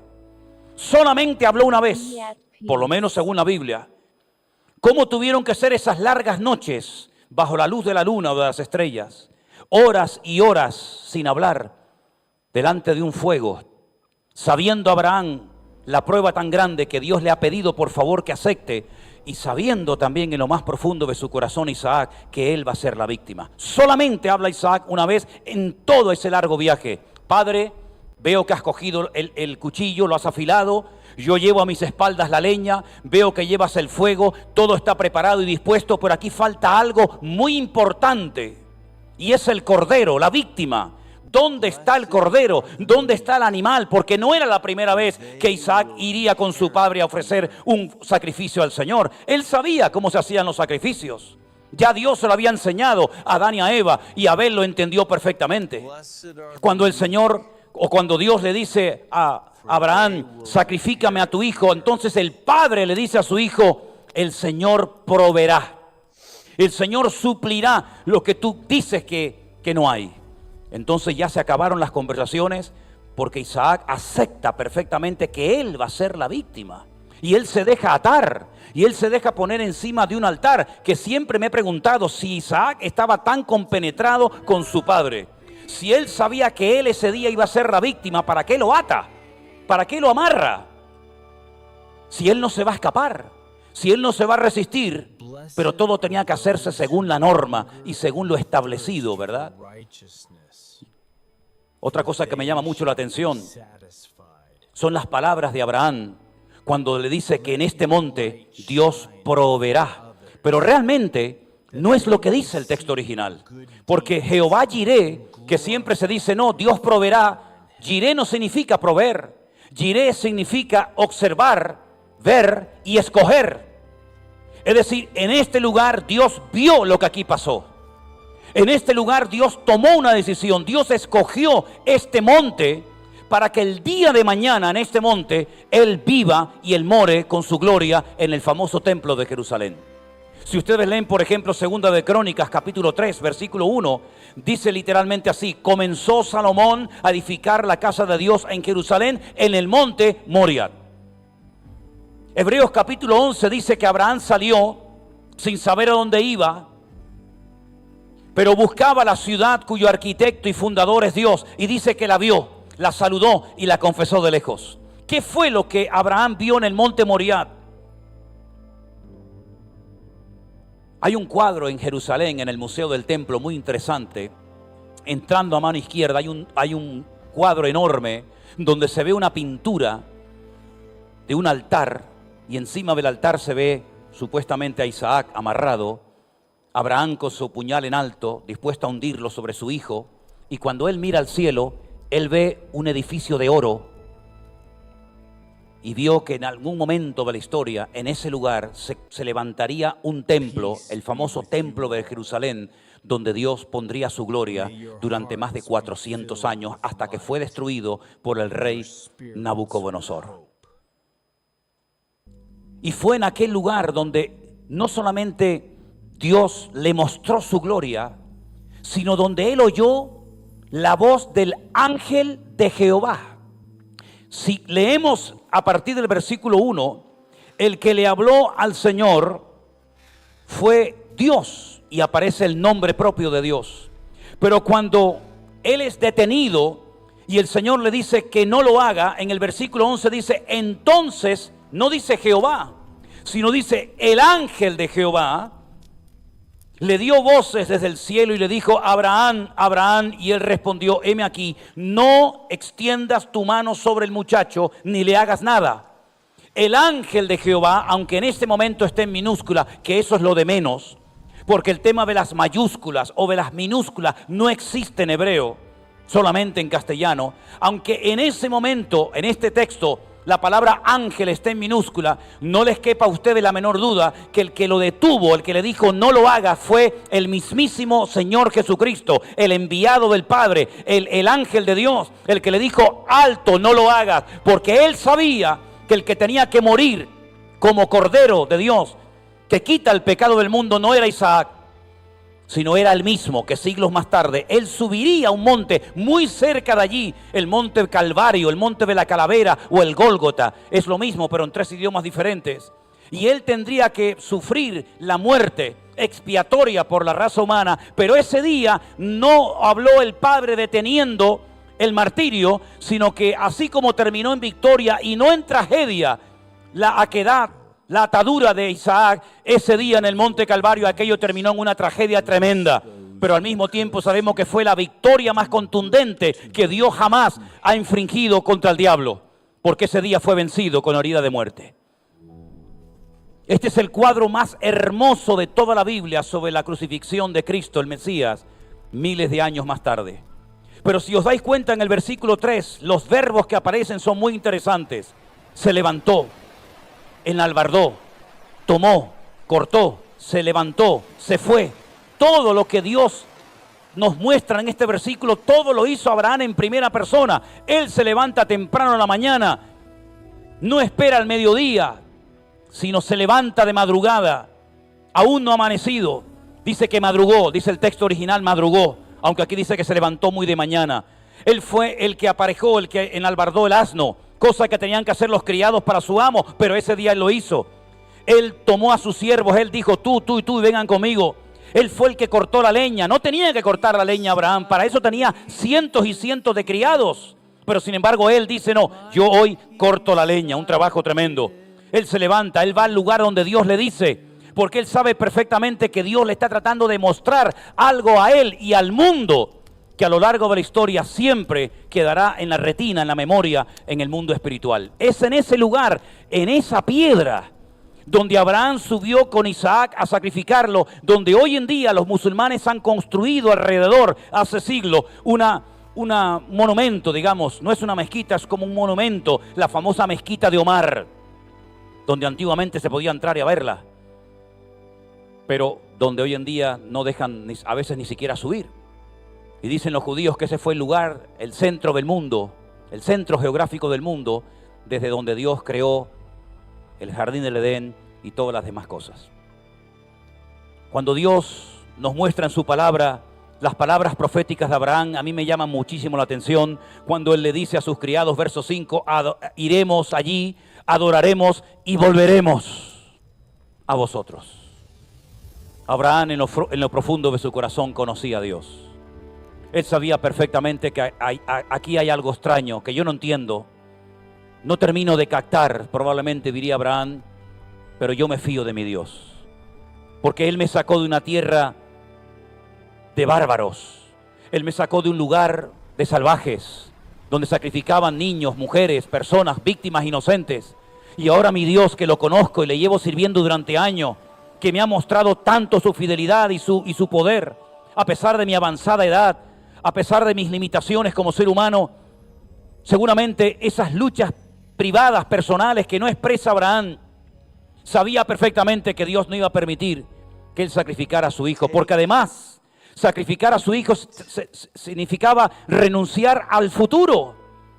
Porque una de las preocupaciones que siempre tuvo Abraham es que no tenía descendencia, no tenía prole. Y él decía, Señor, me has dado riqueza, me has dado oveja, me has dado camello, me has dado de todo, pero cuando yo muera, ¿quién se va a quedar con todo esto? Mi criado Eliezer, el damasceno, y Dios, el Señor le dijo, no, tú vas a ser padre de multitudes y vas a tener un hijo, y ese hijo va a ser tu heredero. Si él mata a Isaac, corta su futuro. Pero Abraham está dispuesto a ir en contra de sus sentimientos, en contra de sus emociones, en contra de sus intereses personales, e incluso renunciar a su futuro por amor a Dios. Ahora nos preguntamos, ¿tenemos fe nosotros? ¿Como la de Abraham? Seguro que no. Fe seguro que tenemos, pero la fe de Abraham, amigo, la fe de Abraham es algo tremendo. Porque Abraham pone su amor a Dios, que también lo tenemos nosotros, lo pone al servicio de la orden de Dios. Él pone sobre el altar su vida antes de poner la vida de su hijo. Y él, antes de salir de Berseba, ya en su corazón sacrificó y mató a su hijo. Solamente falta el momento, el lugar y la ocasión. Pero Abraham ya en su corazón ha tomado la decisión de eliminar a su hijo, porque él sabe perfectamente que si su Dios le ha dicho, pasa esta prueba, tal vez tú no lo entiendas, pero en su momento la entenderás. Él se fía de su Dios, porque él por su Dios ha sido capaz de recibir burlas y críticas. Él fue capaz de cambiarse el nombre cuando era un viejo que no podía tener ninguna posibilidad de ser padre. Él es capaz de cambiarse el nombre para que todo el mundo se burle y se ría de él. Él es capaz incluso de ver cómo su propia esposa duda y se ríe de la promesa de Dios. Él es capaz de decirle a su padre, me voy, y si me voy sé que renuncio a la herencia, porque nadie podía dejar el hogar paterno mientras el padre viviera, porque automáticamente quedaba desheredado. Él es capaz de jugarse la vida cuando no es un soldado, no es un guerrero, pero él es capaz de irse hasta el norte de Israel para pelear contra los 5 reyes más poderosos de su época y vencerlos y derrotarlos para salvar a su sobrino. Él es capaz de decirle a su sobrino Lot, elige la mejor tierra, la que tú quieras. Si vas a izquierda, yo voy a la derecha. Si escoges la derecha, yo voy hacia la mano izquierda. Y le da la posibilidad al pequeño de tomar la decisión cuando el tío podía haber dicho, no, yo me quedo con esto y lo que sobra te lo quedas tú. Pero él le da a Lot la posibilidad de escoger qué tierra quiere vivir. Y dice que escogió las mejores tierras. La llanura del Jordán, donde había tierras fértiles, donde había ríos, donde había agua. ¿Y qué le quedó a Abraham? ¿Qué le quedó al viejo Abraham? Nada, piedra sobre piedra, desierto, un lugar donde ni las cabras quisieran vivir. Pero cuando él se separa de Lot, dice que el Señor le habla y dice, yo soy tu escudo, tu galardón, tu estandarte, te extenderás al norte, al sur, al este y al oeste. ¿Por qué? Porque él sabe que aunque en el campo de Lot hay fertilidad, y en su terreno hay piedras, él sabe que con la bendición de Dios, una semilla encima de la piedra da más fruto que una semilla en tierra fértil. ¿Por qué? Porque la bendición de Dios no la tenía Lot, sino la tenía Abraham. Él sabe perfectamente, Él conoce a Dios, Él es el amigo de Dios. Dios incluso cuando decide destruir Sodoma y Gomorra, tiempo más tarde, razona consigo mismo y dice, ¿cómo le voy yo a ocultar a mi amigo Abraham lo que estoy a punto de hacer en Sodoma y Gomorra? Cuando yo sé positivamente que Él le enseñará a su descendencia en el futuro acerca de mi persona y acerca de quién soy yo. En otras palabras, Abraham es un hombre extraordinario, es un hombre que ha demostrado su amor, su fidelidad, su obediencia al Señor, pero él acata esta prueba, porque él sabe que detrás de esta prueba hay un propósito. Y detrás de cada prueba que Dios nos permita pasar en esta vida, hay un propósito. Lo importante es mantener sano y limpio el corazón. Abraham nunca se quejó contra Dios. Abraham nunca dijo por qué. Abraham nunca preguntó, ¿y por qué otra prueba más? Otra más, ya no son suficientes las que me has hecho pasar. Lo he tenido que dejar todo, he abandonado todo en esta vida y ahora con la edad que tengo, otra prueba más y ahora más difícil todavía. Nunca vas a encontrar en Abraham una actitud de queja, de mal humor. Abraham es una persona dócil porque él sabe que obedecer a Dios es garantía de vida. ¿Cuántos dicen amén? Más adelante, cuando por fin el Señor detiene a Abraham y le dice que no lo haga, es en aquel lugar donde Dios le vuelve a recordar y a jurar por sí mismo que va a ser un hombre bendecido, que va a ser un hombre próspero y que su descendencia será más numerosa que la arena del desierto o las estrellas del cielo. Pero se lo dijo después de la prueba. No se lo dijo antes. Si me obedeces te voy a dar esto, esto y aquello. Como muchos padres que parece que tienen que sobornar y comprar a sus hijos para que le obedezcan. Si te portas bien te regalo una bicicleta. Si te portas bien te llevo de paseo. Si te portas bien te compro los zapatos. Si te portas bien te doy esto y aquello. Dios lo hace al revés. Dios dice hazlo y después ya veremos si te doy bendición o no te doy bendición. Pero el que conoce a Dios sabe que detrás de todo acto de obediencia y de fidelidad al Señor siempre hay una bendición de parte de nuestro Dios. ¿Cuántos dicen amén? Y si no hubiera bendición, igualmente le obedeceríamos, porque no servimos ni honramos al Señor por lo que me da, sino por lo que Él ha hecho en mi vida. ¿Cuántos dicen amén? Al tercer día Abraham alzó sus ojos y vio el lugar de lejos. 3 días caminando para llegar a un lugar a sacrificar a su amado hijo Isaac. ¿Saben ustedes por qué se inmolan muchos musulmanes? ¿Saben por qué quieren dar su vida? Porque es la gran frustración de haber sido descartados como la simiente de Abraham y quieren con su acto heroico, con su inmolación, imitar lo que Abraham estuvo a punto de hacer con su amado hijo Isaac. Pero no hay ninguna sangre de ser humano que pueda sustituir la sangre preciosa de Jesucristo. Solamente la sangre de Cristo puede perdonar nuestros pecados. Aunque pudiéramos inmolarnos, que no hay por qué hacerlo, aunque pudiéramos derramar hasta la última gota de nuestra sangre, aunque diéramos nuestro cuerpo para ser quemado y todos nuestros bienes a los pobres, si nosotros no hemos sido lavados y comprados y redimidos por la sangre de Cristo, todo acto, toda acción, toda obra que pudiéramos hacer no sirve absolutamente para nada. Permítame ponerles un ejemplo. Dios le dice a Abraham, sal de tu tierra y de tu parentela, y sale. Dios le dice, echa a Ismael y a Agar, y lo hace. Todo lo que Dios le dice a Abraham lo hace. Sacrifícame a tu hijo, y ahí va y lo va a hacer. Un día viene un joven y le dice al Señor, maestro bueno, ¿qué tengo que hacer para heredar la vida eterna? ¿Se acuerdan? Y Jesús le dijo, guarda los mandamientos. Y le dijo, todo esto lo he guardado desde mi juventud. Y Jesús le dijo, pero te falta una cosa. Una cosa. No le dice, ve y mata a tu padre. No le dice, ve e inmólate. Sino le dice, vende todo lo que tienes, dáselo a los pobres y ven y me sigues. Y dice que se fue muy triste. Qué diferencia, ¿verdad?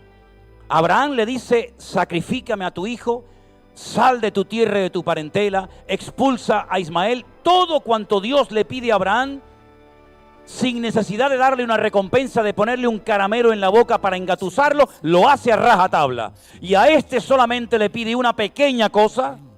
Sí, una pequeña cosa, como es desprenderte de esas cosas que te dan esa falsa seguridad. Convertirte en un discípulo mío y pasar a la historia como un Pedro, un Juan, un Santiago y un Pablo. Y dice que se fue muy triste porque no le hizo ninguna gracia lo que el Señor le pidió. ¿Y nosotros hoy en día? Si el Señor nos pide esfuerzo, ¿estamos dispuestos a hacerlo? Si el Señor nos pide renunciar a algo, ¿estamos dispuestos a renunciar a ese algo? Lo que nos pida el Señor, ¿seremos capaces en este primer domingo del año de ponerlo sobre el altar y decirle, Señor, heme aquí, cuenta conmigo? Es interesante notar que a la última iglesia de la Biblia, la de la iglesia de la Odisea, la que aparece en Apocalipsis capítulo 3, el Señor ya no le pide cosas. El Señor no le ordena cosas, sino el Señor le aconseja. Te aconsejo. Qué diferente el trato, ¿verdad? Cuando el Señor le decía a Abraham, Abraham, acepta esto, y Abraham decía, heme aquí, Señor, aquí estoy. Ahora la iglesia de la Odisea, esa iglesia de los últimos tiempos, esa iglesia fría, esa iglesia indiferente, esa iglesia apática, esa iglesia que no sabe si entra o sale, si cree o no cree, esa iglesia que no sabe ni lo que quiere, aunque es rica, es próspera, tiene de todo, dice que no le hace falta de nada, el Señor le da consejo y dice, si alguno oye mi voz y abre la puerta, entraré a él, cenaré con él y él conmigo. ¿No creen que tenemos que volver atrás y recuperar la fe del patriarca Abraham, el amigo de Dios? ¿No creen ustedes que hoy, primer domingo del año, sería buenísimo que le pidiéramos al Señor, nosotros como hijos de Abraham, porque somos hijos de Abraham, por la fe? ¿No creen ustedes que deberíamos de pedirle, Señor, danos la fe de tu siervo Abraham, para que este año, cuando nos pidas algo, como orden, como imperativo o como favor, da igual, pero que cuando tú nos pidas algo, digamos como tu siervo, heme aquí, aquí estoy, cuenta conmigo, sabes que puedes contar conmigo? Hermanos queridos, Abraham es un ejemplo tremendo y al mismo tiempo el Señor le dio el privilegio de poder conocer personalmente al Señor Jesucristo. Y ustedes dirán, ¿y cómo dices eso? ¿En qué te basas para decir que Abraham conoció a Jesús? El mismo Señor Jesucristo lo dijo. ¿Nos fiamos de las palabras de Jesús? ¿Las crees? Jesús dijo, Abraham vio mis días y se gozó. Si ustedes realmente fuerais hijos de Abraham, creeríais en mí y os gozaríais, como mi siervo Abraham vio mis días y se gozó. Y le dijeron, ¿tú viste a Abraham? Abraham te conoció a ti, pero si no tienes ni 40 años, evidentemente eran dos frecuencias diferentes. Eran conversaciones paralelas que nunca se iban a encontrar en ningún punto del camino. Pero claro que el ángel de Dios, claro que el Señor Jesucristo se manifestó a la vida de Abraham como a otros tantos. Y en aquel momento, el Señor Jesucristo como verbo de Dios, aún no encarnado, sino simplemente como ese verbo ahí, esperando su momento, su hora y su ocasión, sabía perfectamente que algún día, no en un altar, sino en una cruz, porque los judíos levantaban altares, pero los romanos levantaban cruces. Y al fin y al cabo el altar, pues hombre, te podías acostar, podías estar en cierto sentido cómodo, pero la cruz era lo más incómodo que te podías imaginar y lo más cruel y humillante. Y fue en ese lugar donde el Cordero, ese Dios proveerá, ese Dios verá, ese se humanó y se encarnó y ocupó tu lugar y mi lugar para que hoy nosotros podamos tener vida eterna y pasar de muerte a vida en el momento en el que invoquemos su nombre. Quiero que cerremos nuestros ojos en esta noche, en este primer domingo del año, cuando hemos recordado su muerte y su resurrección hace un instante con el pan y con el vino, cuando en este mensaje de Génesis capítulo 22 hemos visto cómo Abraham tipifica en ese monte a través de Isaac la muerte, la resurrección del Señor Jesucristo. Quiero que hoy, en este momento y en este lugar, y ustedes ahí en sus casas, puedan decir, Señor, gracias. Gracias porque yo nunca he tenido que ser crucificado, ni dar mi vida, ni derramar mi sangre para perdonarme a mí mismo mis pecados, sino que tú lo hiciste por amor a mí y ocupaste mi lugar. Y ahora yo, aceptando a Jesús, puedo acercarme a la presencia de mi Dios confiadamente, con total libertad, y decirte, gracias Señor, por ser mi Dios y mi Salvador. Bendito sea tu nombre, oh Dios. Toda la gloria y toda la honra sea para ti, Señor Jesús. Ahí donde estás, dale gracias al Señor por este momento tan especial y tan importante que Dios nos está dando hoy, donde muchos hermanos nuestros alrededor del mundo lamentablemente no se pueden congregar porque sus iglesias están cerradas temporalmente o para siempre, como también hay casos. donde muchos pastores han partido a la presencia del Señor.